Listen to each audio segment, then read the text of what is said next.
This is Omugulu-Gwoombashe, a rural community 22 kilometers west of Tsandi in the Umsati region. Today, the village, which means forest of the giraffe, is a fairly sleepy place with a moderate amount of activity. But this was once a wooded area teeming with wildlife. It was just vegetation over here. Wild animals were roaming all over. Elephants, giraffes and more, even predators like lions. This was their home. It's hard to believe that this is the birthplace of Namibia's war for independence, a base for the then Southwest Africa Liberation Army. The quietness one experiences here now is worlds apart from the chaos, hurt and destruction felt by residents then. They were living under constant terror of the South African Defence Force. 101-year-old Herta Mvula has experienced firsthand the brutality meted out by South African soldiers looking for freedom fighters in the area. South African soldiers once arrived here with the body of a man they had just shot just outside the homestead's boundary. They left the body out there for everyone to see and ordered the villagers not to bury the corpse. The body ended up being eaten by the village dogs because we were not allowed to bury it. Mvula was one of the many women in the area who fed the planned fighters. We were constantly and mercilessly being beaten.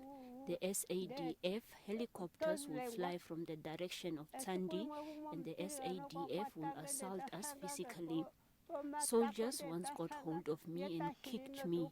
He dragged me towards a shoe print saying it belonged to a planned fighter and he wanted me to confirm it.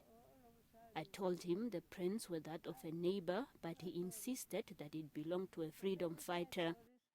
Festus Amkwashikalepo is another resident of Omugulu-Gwoombashe. He has been living here all his life and has seen the village transform over the years.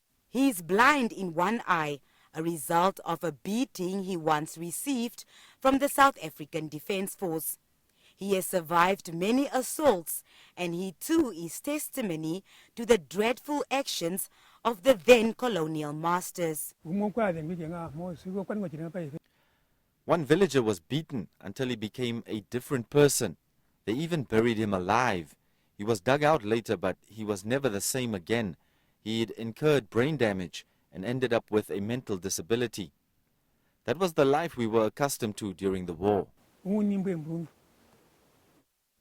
It might not look like it now, but this is one of the many villages where mahangu fields were destroyed, homesteads were burned, leaving children and many adults traumatized. The idea was for the villagers to pinpoint where the freedom fighters were. You must never admit to the SADF that you've seen a planned fighter, even if you did. Telling would mean that you'd have someone's blood on your hands. The freedom fighters were our brothers. Exposing them would get them killed. I'd rather have they killed me than tell the SADF anything. The residents say the best part about living in Omugulu-Gwoombashe today is the fact that they can finally sleep in peace. Francis Shahama, NBC News, Omugulu-Gwoombashe.